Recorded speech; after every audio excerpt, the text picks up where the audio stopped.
உங்களோட ஷைனி சேவியர் பேசுகிறேன். இன்னைக்கு எதை பற்றி பார்க்க போகிறோம் அப்படின்னா, கரண்ட்டாக ட்ரெண்ட் ஆகிக்கிட்டு இருக்கிற ஒரு ஃபேமிலியை பற்றி தாங்க பார்க்க போகிறோம்.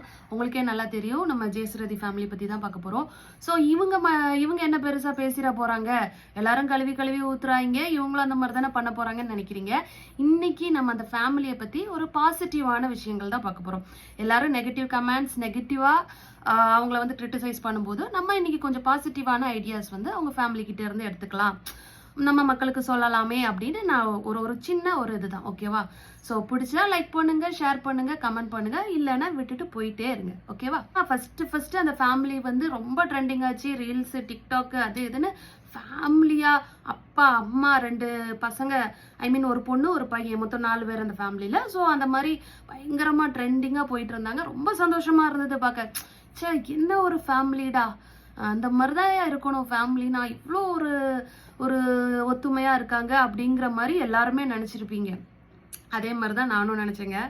அதுக்கப்புறம் வந்து அந்த ஃபேமிலியில நிறைய ப்ராப்ளம்ஸ் வந்தது, அப்படி இப்படின்னு. ஃபர்ஸ்ட் அந்த பொண்ணு வந்து மெசேஜ் பண்றான், அதாவது அந்த ஃபேமிலியை பத்தி ஒரு போஸ்ட் போடுறான். இந்த மாதிரி எனக்கு வந்து இந்த கல்யாணத்துல விருப்பம் இல்லை, எங்க அம்மா தான் அந்த மாதிரி பண்றாங்க, என்னை ரொம்ப ஃபோர்ஸ் பண்றாங்க, ஸோ அதனால நானும் எங்க அப்பாவும் வீட்டை விட்டு வெளியில வந்துட்டோம், அந்த மாதிரி ஒரு போஸ்ட் போடுறான். அதுல தாங்க பிடிச்சது, பயங்கரமா ட்ரெண்டிங்கு. அந்த நம்மள மாதிரி ஆட்கள் தான் மற்ற ஃபேமிலியில என்ன நடக்குதோ அப்படி சுவாரஸ்யமா பார்ப்போமே. நம்ம ஃபேமிலி இங்க நாரும் கடந்து, அதெல்லாம் நமக்கு கவலை கிடையாது, அதெல்லாம் நமக்கு பிரச்சனையே கிடையாது. மற்ற ஃபேமிலியில என்ன போடுறாங்க, மற்ற ஃபேமிலியில எப்படி நாருது, அதுதான் நம்ம பாக்குறோம். அப்படித்தானே? ஸோ அந்த மாதிரி அவங்கள வந்து பயங்கரமா ட்ரெண்டிங் ஆக்கி விட்டாங்க நிறைய பேர். அவங்களோட போஸ்டரை ஷேர் பண்றது, கமெண்ட் பண்றது, அந்த மாதிரி லைக் பண்றது, அந்த மாதிரி பயங்கரமா அவங்கள வந்து உசுப்பேத்தி விட்டுட்டாங்க. ஸோ அவங்க ஒரு போஸ்ட் போட்டாங்க, ரொம்ப ஒரு பயங்கரமா ட்ரெண்டிங்கா போன உடனே அவங்க வந்து தெரிஞ்சுக்கிட்டாங்க இதுல இருந்து, ஓஹோ பயங்கரமா ரீச் ஆகுது, அப்ப இந்த மாதிரி ரெகுலரா நம்ம போஸ்ட் போட்டுட்டு போயிட்டே இருக்கலாம் அப்படின்னு சொல்லிட்டு அவங்க அந்த பொண்ணு போட்டது. அதுக்கப்புறம் அந்த பாலிசி அவங்க அம்மா எடுத்தாங்க, அப்புறம் அவங்களோட அண்ணன் எடுத்தாங்க, அப்புறம் அவங்க ஃபேமிலியில அந்த மாதிரி போயிட்டு இருக்குது. நான் என்ன சொல்ல வரேன்னா, இவ்வளோ பிரச்சனைகள் நடந்தது, திடீர்னு சண்டை போடுவாங்க, சேருவாங்க, தீபாவளி பொங்கல்னா சேர்ந்துருப்பாங்க, அடுத்த நாள் சண்டையை போட்டு மண்டையை உடச்சி ஊன்னு வீடியோல பெருசா எடுத்து யூடியூப்ல போட்டுருவாங்க. இந்த மாதிரி தான் ரெகுலரா நடந்துட்டு வருது. நான் என்ன சொல்ல வரேன் அப்படின்னா, என் ஃபேமிலியில எல்லா ஃபேமிலிலையும் பிரச்சனை நடக்குது, பட் இது கொஞ்சம் வித்தியாசமான ஃபேமிலி. அது வந்து எல்லாத்துக்கும் ஒரு தெரிஞ்ச விஷயம். ஸோ அதை நான் சொல்ல போறது இல்லை. இதுல வந்து என்ன பாசிட்டிவ் திங்ஸ் நம்ம எடுத்துக்கலாம் அப்படின்னு நான் என்ன சொல்ல வரேன் அப்படின்னா, ஃபர்ஸ்ட் ஆஃப் ஆல் அந்த பொண்ணுக்கு வந்து மேரேஜ் வந்து அது லவ் பண்ணிச்சோ இல்லை வீட்டில் ஃபிக்ஸ் பண்ணாங்களோ அதெல்லாம் நமக்கு தெரியாது. ஸோ ஒரு மேரேஜ் பிடிக்கல, ஸோ அவன் என்ன பண்ணியிருக்கலாம், வீட்டில் சொல்லியிருக்கான், அவங்க அம்மா கேட்கல, ஓகே. ஆனா அவ என்ன பண்ணிட்டா அப்படின்னா, அவங்க அப்பா கூட வெளியே போயிட்டா, அந்த வீட்டை விட்டு அந்த வீட்டில் இருக்க முடியல அப்படின்னு சொல்லிட்டு வெளியே போயிட்டா.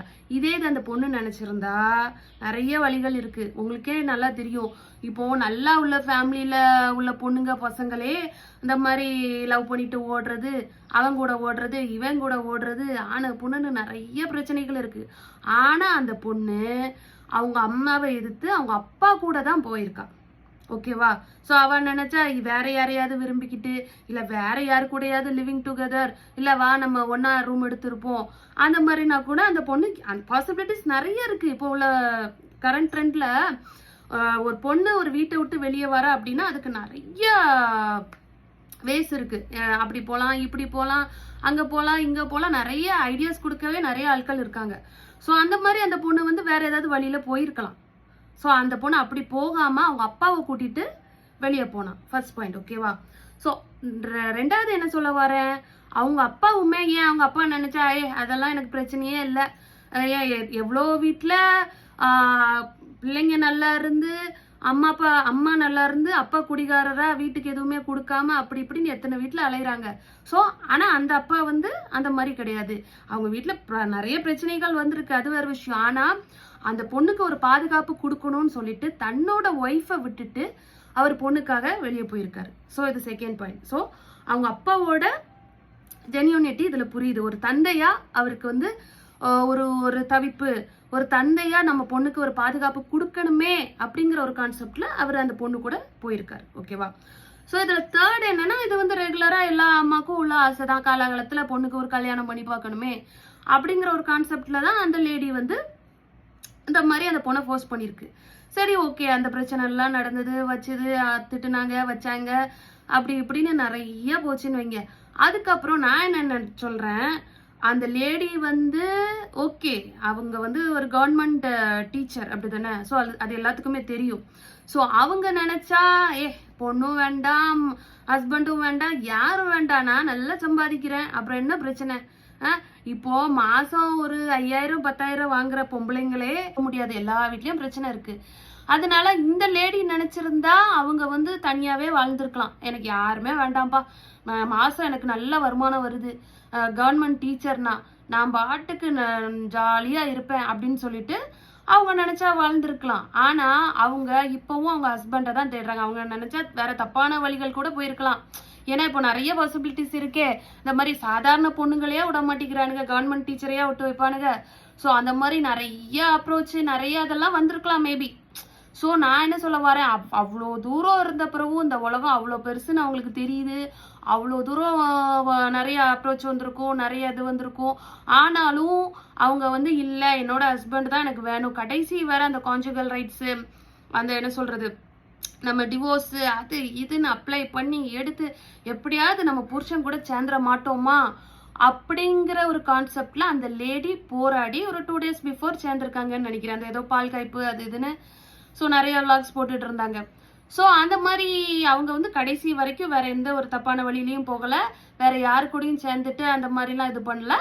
அவங்க அவங்களோட ரைட்ஸுக்காக இந்த மாதிரி கேஸ் லீகலா மூவ் பண்ணி அவங்க ஹஸ்பண்டோட சேரணும்னு சொல்லி ட்ரை பண்ணி இப்போ அதுல வந்து சேர்ந்துட்டாங்க அப்படின்னு கேள்விப்பட்டேன். ஸோ இதுல வந்து அந்த அந்த லேடி கிட்ட இந்த ஒரு பாசிட்டிவிட்டியை நம்ம எடுத்துக்கலாம். ஸோ என்னதான் பிரச்சனை வந்தாலும் ஒரு குடும்ப தலைவி வந்து அவங்களோட பிள்ளைங்களையும் அவங்களோட தலைவனையும் தான் தேடுறாங்க, வேற எந்த ஒரு இதுக்கும் போகாம அவங்க ஃபேமிலியை தான் அவங்க தேடுறாங்கங்கிற ஒரு கான்செப்ட் எடுத்துக்கலாம். ஸோ அடுத்து வந்து நம்ம அவங்களோட பிரதர் பிரகன் அவரோட லைஃப் ஸ்டைல் இருக்கலாம்.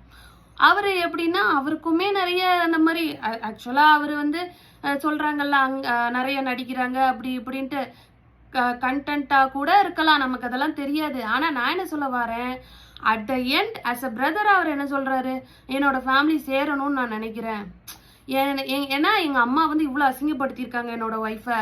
ஸோ இந்த மாதிரி இல்லாம நம்ம வந்து ஃபேமிலியா ஜாலியா நம்ம வந்து விளாக் பண்ணலாம்னா நான் கேட்கிறேன். அந்த மாதிரி அவர் சொல்லிட்டு இருக்காரு. அந்த பொண்ணுமே நான் என்ன சொல்ல வரேன், இவ்வளோ பிரச்சனைகள் நடந்துமே இப்படி ஒரு ஃபேமிலி இப்படி சண்டை போடுறாங்க, நாறுதாங்க, அப்படி பண்றாங்க இப்படி பண்றாங்க. ஒரு பொண்ணை அவ வந்து பிரிக்கணும்னு நினைச்சா அந்த பையனை ஃபர்ஸ்டே பிரிச்சு கொண்டு போயிருப்பா. கரெக்டா? உங்க ஃபேமிலி வேண்டாம், உங்க அம்மா அப்பா இறந்த பிறகு உங்க சொத்தை எடுத்துக்கலாம், ஒன்றும் பிரச்சனை இல்லவா போகலாம், இது 2 பிள்ளைங்க தானே, எப்படியும் அவளுக்கு பாதி போச்சுன்னா உனக்கு பாதி வரும் விடு அப்படின்னு சொல்லி அந்த பொண்ணு கூட்டிட்டு போல.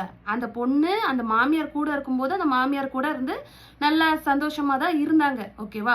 ஸோ அதனால அதுக்கு அந்த மாதிரி ஒரு மருமக கிட்ட இருந்து அந்த ஒரு பாசிட்டிவிட்டியே எடுத்துக்கலாம். எவ்வளவுதான் மாமியார் பிரச்சனை பட்டட்டும், எவ்வளவுதான் மாமியார் வந்து ஒரு ஷோகேஸா இருக்கட்டும், ஒரு ஒரு ஒரு சின்ன விஷயத்த பெருசுபடுத்துற ஆளா இருக்கட்டும், அவங்க வந்து நம்ம பொறுத்து போகணும் அந்த மாதிரி ஒரு கான்செப்ட்ல அந்த பொண்ணு பொறுத்து போயிருக்குது. ஓகேவா? ஸோ அந்த மாதிரி அந்த ஃபேமிலியில உள்ள ஒவ்வொரு கேரக்டர்ஸா எடுத்து நீங்க அனலைஸ் பண்ணி பாத்தீங்கன்னா ஒவ்வொரு கேரக்டர்ஸ் கிட்டையும் ஒவ்வொரு பாசிட்டிவிட்டி இருக்கு. ஓகேவா? ஸோ அப்புறம் என்ன, நம்ம செமிலியா பாட்டி, அந்த பாட்டி விட்டுட்டோமே, அவங்க பாத்தீங்கன்னா இப்போ உள்ள பொம்பளைங்க அவங்க குடும்ப பிரச்சனை தாங்க முடியாமலே எங்கெங்கெல்லாமோ ஓடிட்டு இருக்குதுங்க வீட்டை விட்டுட்டு. எப்ப அந்த குடும்பத்தை விட்டு எப்பண்டா போலாம் அப்படின்ட்டு. ஆனா அந்த லேடி அந்த பாட்டி இந்த வயசுலயும் தன்னோட மகா குடும்பத்துக்கு ஒரு பிரச்சனைன உடனே தன்னோட மகா கூட வந்து நிக்கிறது, தன்னோட பேர பிள்ளைங்களுக்கு சப்போர்ட் பண்றது. எவ்வளவுதான் அவங்க குடும்பத்துல அவங்கள அசிங்கப்படுத்தினாலும் அந்த பிள்ளைங்க கிரிட்டிசைஸ் பண்ணாலும் செமிலியா பாட்டி அது இது அப்படி இப்படின்னு சொன்னா கூட என்னோட மகா எனக்கு முக்கியம், ஸோ அவங்களோட பிள்ளைங்க புருஷன் எல்லாம் எனக்கு முக்கியம் அப்படின்னு சொல்லிட்டு அந்த லேடி இப்போ கூட அந்த பால் கைப்பு ஃபங்க்ஷனுக்கு வரல போல. ஸோ அதுக்கும் ஏதோ ரீசன்ஸ்லாம் சொல்றாங்க, கொஞ்சம் சென்டிமெண்டலாக இருந்தது கேட்கவே. அதுக்கப்புறம் இப்போ வந்திருக்காங்க, வந்து சேர்ந்து எல்லாரும் சந்தோஷமா இருக்காங்க. நான் என்ன சொல்ல வரேன், பிரச்சனைகள் வந்து எல்லார் வீட்லயும் இருக்குதுங்க, சரியா? ஸோ அதனால அவங்க அப்படி இவங்க இப்படின்னு கிரிட்டிசைஸ் பண்ண நம்ம யாருமே கிடையாது. நம்ம யாருமே ஒரு கிரிட்டிக் கிடையாது, ஃபர்ஸ்ட் அதை புரிஞ்சுக்கோங்க. ஆனா அந்த மாதிரி அவங்க பண்றதும் நான் கரெக்ட்னு சொல்ல மாட்டேன். அவங்க பண்றதும் தப்பு தான். அந்த மாதிரி சமூக வலைதளத்துல தேவையில்லாம பிரச்சனைகளை சொல்லி வச்சு அதுக்கு வந்து லைக்ஸ், ஷேர், கமெண்ட் எல்லாம் வாங்குறது தப்பு தான். ஸோ அதை வந்து அவங்க திருத்திக்கணும். ரெண்டாவது விஷயம், அவங்க கிட்ட இந்த பாசிட்டிவிட்டியை நம்ம எடுத்துக்கணும். அதுதான் நான் சொல்ல வரேன். அவங்க ஃபேமிலியை பார்த்தா நம்மளும் அப்படி போயிருவோமோ, நம்ம ஃபேமிலியும் பிரச்சனை வந்துடும், நமக்கும் ஈகோ கிளாஷ் ஆகும், அப்படிலாம் எதுவுமே கிடையாது. அவங்க கிட்ட இருந்து நீங்க பாசிட்டிவிட்டியை எடுத்துக்கோங்க. நான் என்ன சொல்ல வரேன், உங்களுக்கு பிடிக்கலன்னா அந்த சேனலை நீங்க ஏன் சப்ஸ்கிரைப் பண்றீங்க? அதை அன்சப்ஸ்கிரைப் பண்ணி விட்டுற வேண்டியது தானே. ஸோ உங்களுக்கு பார்க்கணும்னு ஆசை இருக்கு. அவங்க வீட்டில் என்ன நடக்குது, 4 நாளா வீடியோ பார்க்கல, என்ன நடந்திருக்கும், சண்டை போட்டிருப்பாங்களா, சேர்ந்துருப்பாங்களா, இப்போ யார் சண்டை போட்டிருப்பா, இப்போ யாருக்கு ஈகோ கிளாஷ் ஆயிருக்கும் அப்படிங்கிற ஒரு கான்செப்ட்ல நம்ம தானே போய் தேடி தேடி பார்க்குறோம். ஜெயசுரதிங்கிற ஒரு இதை இது பண்ணி சர்ச் பண்ணி பார்க்குறோம், இல்லை பிரிக்கியா ஷைன்ஸா அந்த சேனலை சர்ச் பண்ணி பார்க்குறோம். நமக்கும் ஆசை இருக்க முடியலல்லாங்க. ஸோ மற்றவங்கள சொல்றதுல என்ன தப்பு இருக்கு? அதனால மற்றவங்கள குறை சொல்றதுல தப்பே இல்லை. நமக்கு விருப்பம் இல்லைன்னா அவங்க வீடியோவை நம்ம ஸ்கிப் பண்ணிட்டு போயிட்டே இருக்கலாம். ஏன் அன்சப்ஸ்கிரைப் பண்ணலாம், ஏன் ஈவன் பிளாக் கூட பண்ணி வச்சிடலாமே அந்த சேனலை. அப்புறம் ஏன் நம்ம பார்க்குறோம்? ஸோ அதனால எல்லாமே நம்மளோட கையில தான் இருக்கு. நம்ம பார்க்கணும்னு நினைச்சா பார்க்கலாம், வேண்டான்னு நினைச்சா வேண்டாம். அதுல இருந்து பாசிட்டிவிட்டி எடுக்கணும்னு நினைச்சா எடுக்கலாம், இல்ல நெகட்டிவிட்டி இல்ல அவங்கள மாதிரி நம்மளும் சண்டை போட்டு நாரணும் அப்படிங்கிற ஒரு கான்செப்ட்லயும் நிறைய பேர் இருக்காங்கங்க. ஸோ அதனால நான் என்ன சொல்ல வரேன், நமக்கு என்ன at the end of the day அதுல இருந்து என்ன ஒரு பாசிட்டிவிட்டி கிடைக்குது? இவ்வளோ கோர்ட்டு கேஸ்ன்னு அவங்க அலைஞ்சாலும் இப்போ ஃபேமிலியா ரீயூனியன் ஆயிட்டாங்க, திருப்பி சேர்ந்துட்டாங்க அப்படின்னு சொல்லிட்டு ஒரு சந்தோஷத்தை நம்ம எல்லாரும் பகிர்ந்துக்கலாம், ஷேர் பண்ணிக்கலாம். ஸோ இந்த வீடியோ உங்களுக்கு பிடிச்சிருந்ததுன்னா மறக்காம லைக் பண்ணுங்க, ஷேர் பண்ணுங்க, சப்ஸ்கிரைப் பண்ணுங்க. மறக்காம நம்மளோட யூடியூப் சேனல் ஏவி மீடியா அதை வந்து சப்ஸ்கிரைப் பண்ணுங்க. இன்னும் நிறைய தகவல்கள், நிறைய பாசிட்டிவிட்டி, நிறைய லீகல் ப்ரொசீடிங்ஸும் நான் என்னன்னு உங்களுக்கு சொல்றேன். ஓகேவா?